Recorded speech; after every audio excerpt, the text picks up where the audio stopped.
Okay, I'm UniJos Joseph. Some people call me the Raptor. I've actually held a lot of positions so far. Notably is I was previously the JUMSA PRO, that's Jos University Medical Students Association PRO. I was recently the project coordinator of Lucy Dominion Foundation.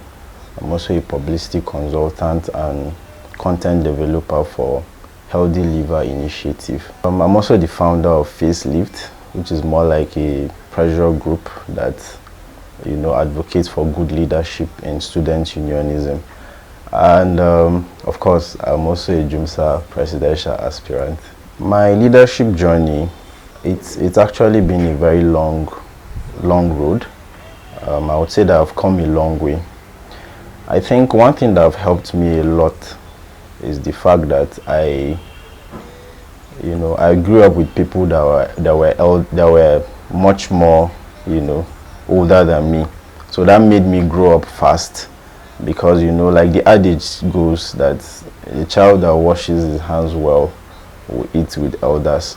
So there's always been that thing that matured people, older people see in me that made me bring them close to me, and that kind of clicked something in my mind that yes, there's something special about me, there's something that probably distincts me. So I've had that consciousness since when I was young, and it has helped me. People easily look at me and identify or say that yes, we want this person to be maybe our class rep, we want this person to lead us in this association. So my foray into leadership actually started since when I was in primary school. I think throughout my primary school years, from primary 1 to primary 5, I was the class rep virtually throughout the classes, from primary 1 to primary 2 to primary 3, and so on. I attended a private school, but we still had there were still elderly, primary school where you have people older than the average age of the class.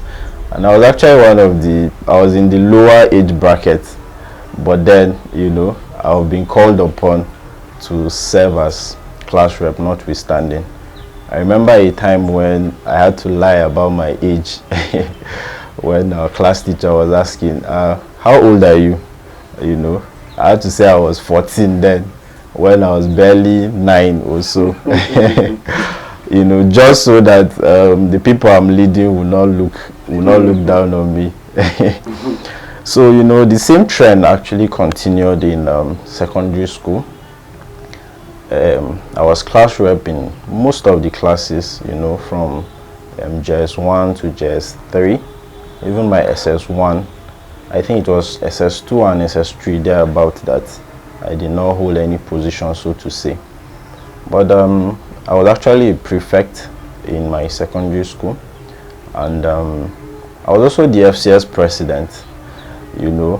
I was a day student. The school I attended was a mixed school. There was day and there was boarding, and most times for positions like the FCS president, the head boy, of course they pick people that stay in the hostel, because your responsibility is mostly not going to be within school hours, so you need to be around. And but notwithstanding, I was a day student, but I still served as the FCS president. So all the while, this has, over the years, it has developed a kind of mentality for me. I remember someone was asking me, what do I think about leadership? I told the person that for me it comes naturally. And why is that so? The reason is because I've been involved in one way or the other leading people. It has kind of like built a form of personality for me. There are some people that, yes, when they are looking for positions, especially political positions in, let's say, student unions, they have to pretend, they have to assume a kind of personality they are not. But for me, it has become my personality, because I have, since from young, this is something that I have been doing. So there's always been that that aura or sense around me that, people easily identify to say, oh, this person, looks like someone that will be our leader. Or, as some people will say that, then we look presidential. And I'll be like, wow. I'm not faking it. It's just who I've become over the years.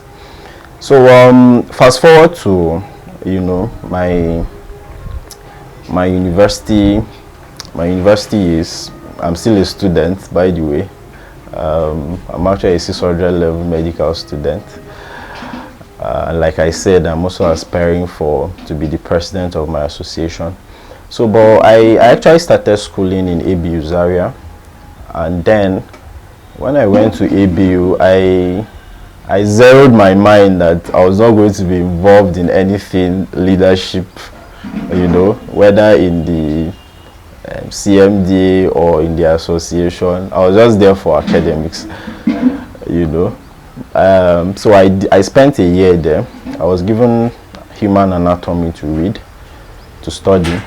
Then luckily for me, I got admitted here in University of Jos.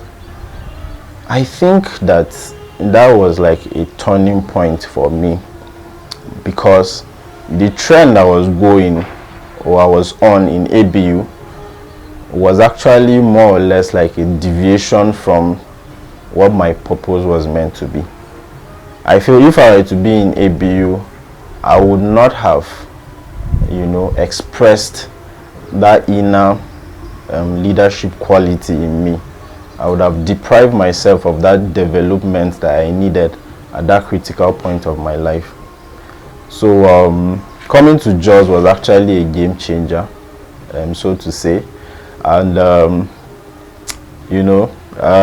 from my 200 level, I was selected to be a course rep in my class. And then again, when we're in 400 level, and then the position span from 2 to 3. So in 400 level, there were still need for new course reps to assume, because there was a change. We left main camp to youth, so there were a change in the courses we were doing, and I was still retained as a course rep.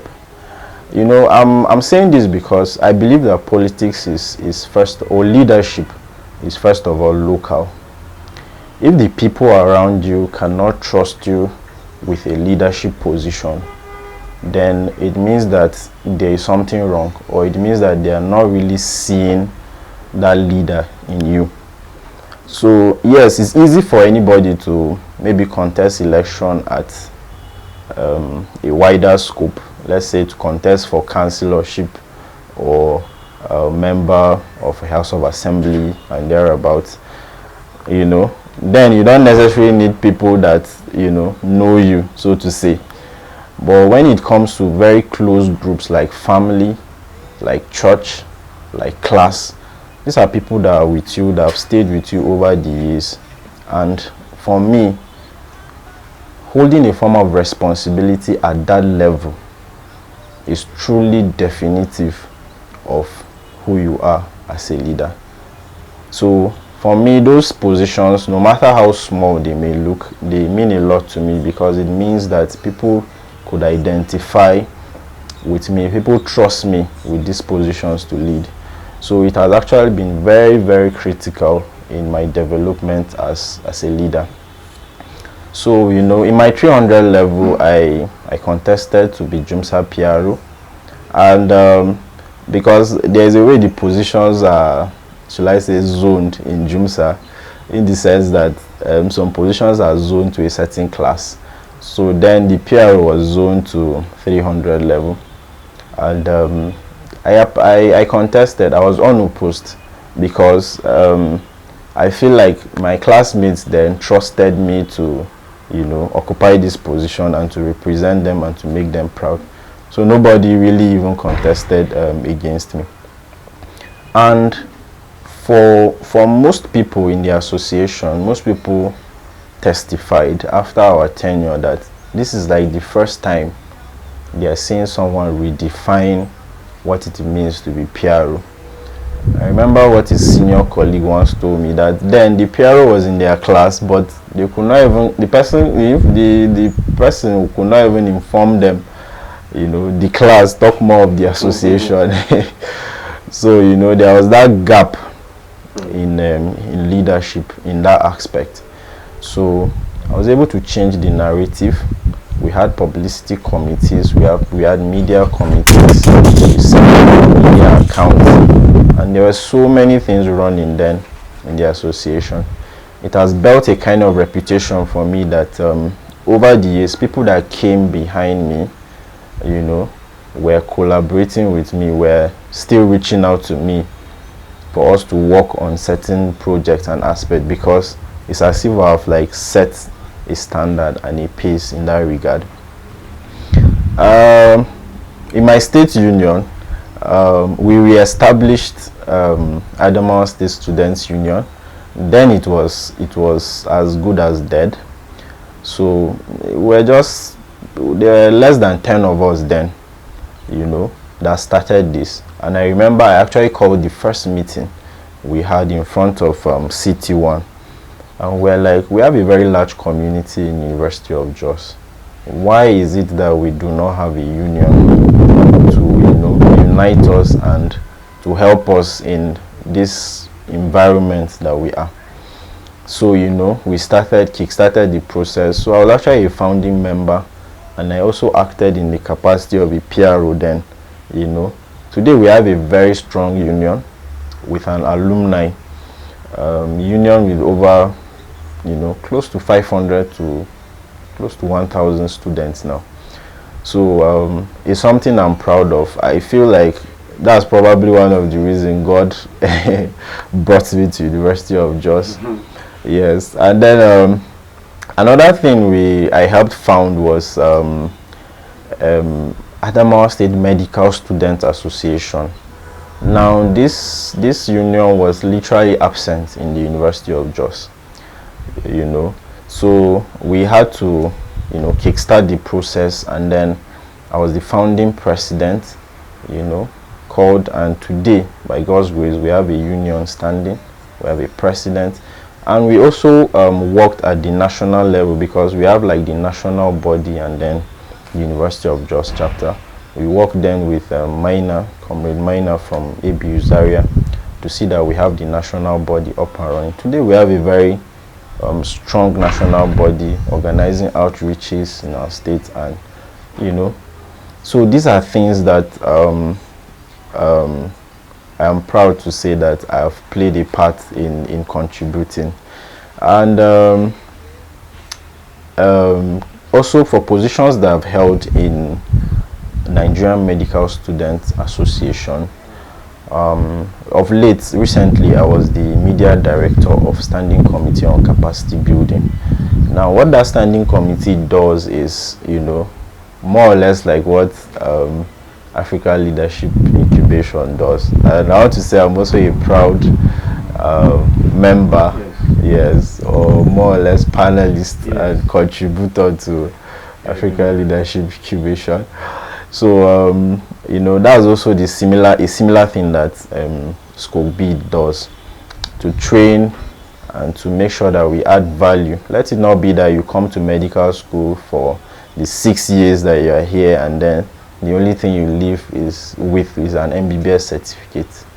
These are years. These are like your most valuable years. This is when you are young, and you could actually do a lot and add a lot of value to your life.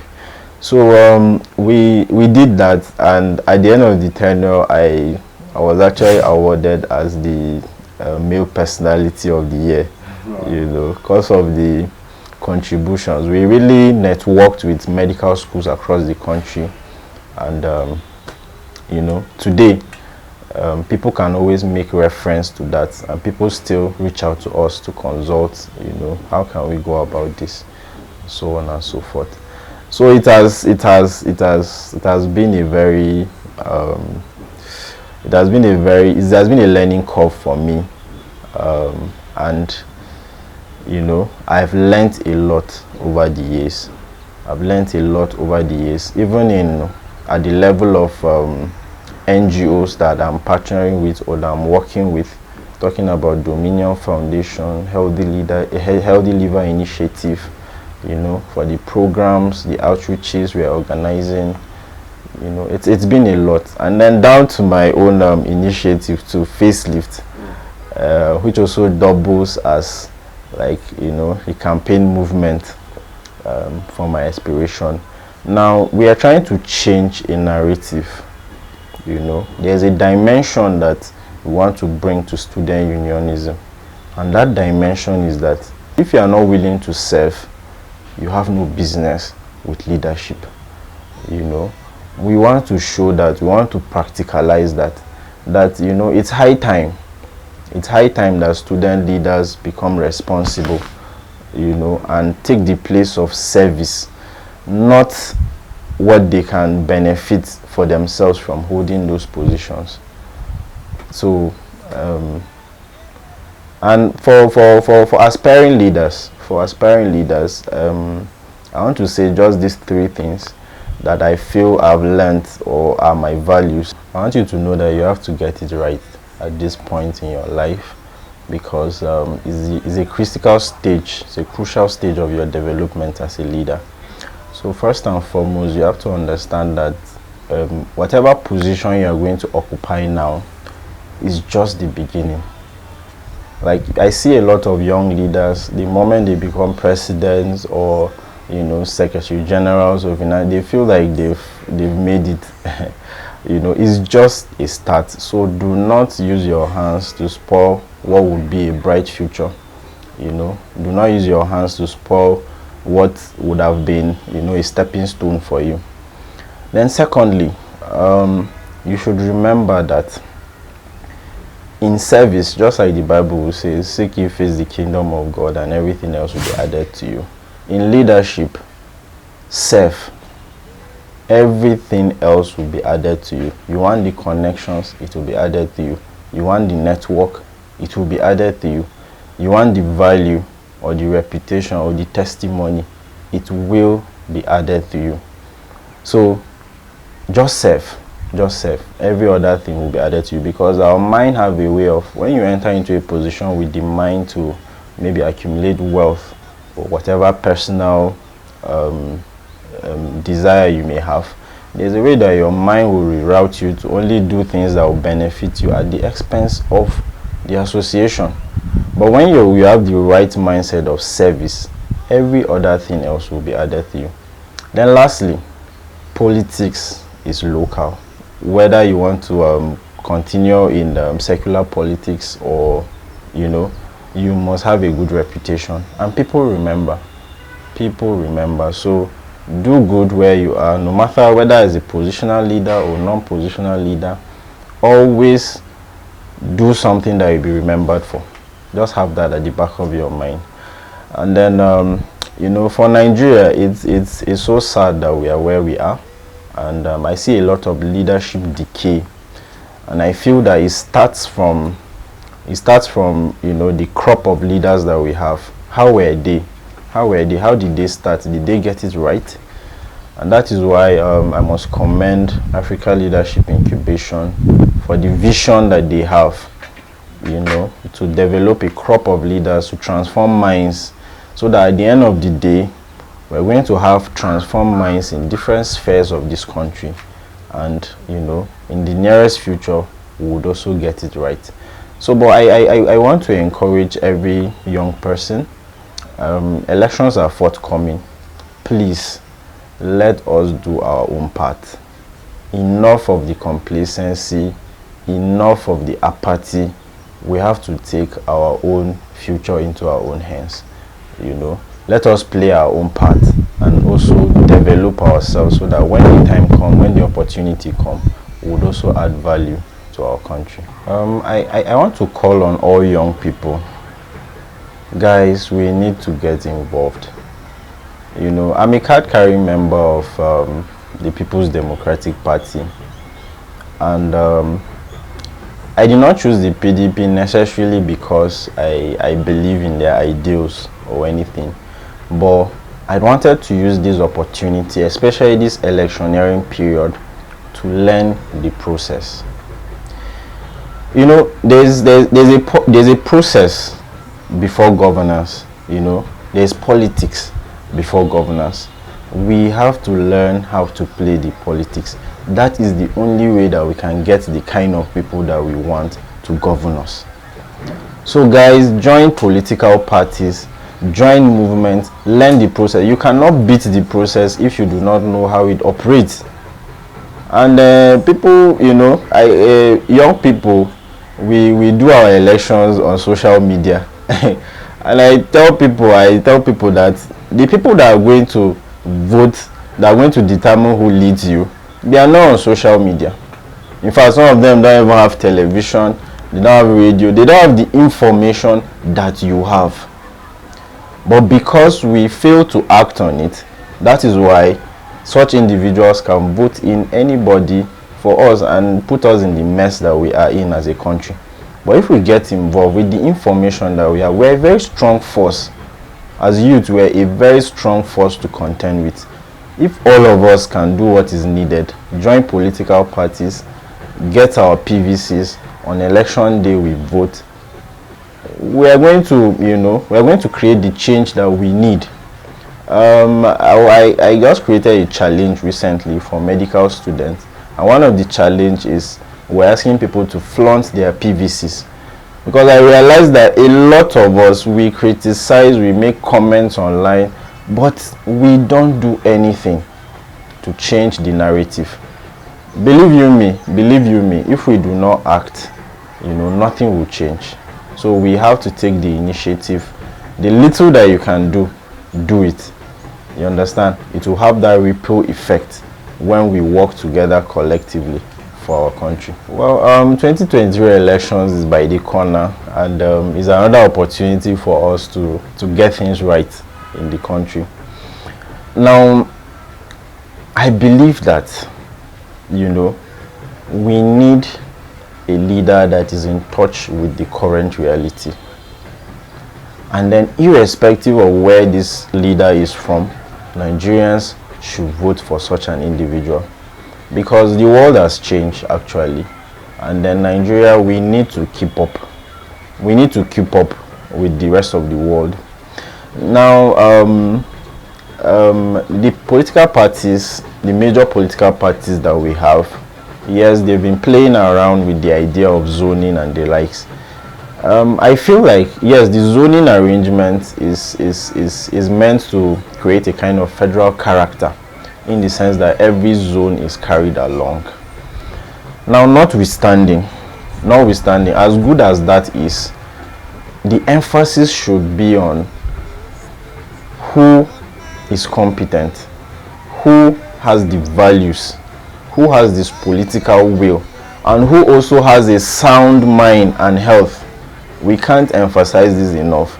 It's high time that we have leaders that, you know, are going to be on the job, that are going to be tax masters, not people that after a while they are going for treatment up and down. We need someone that is of a sound mind in the country to lead us.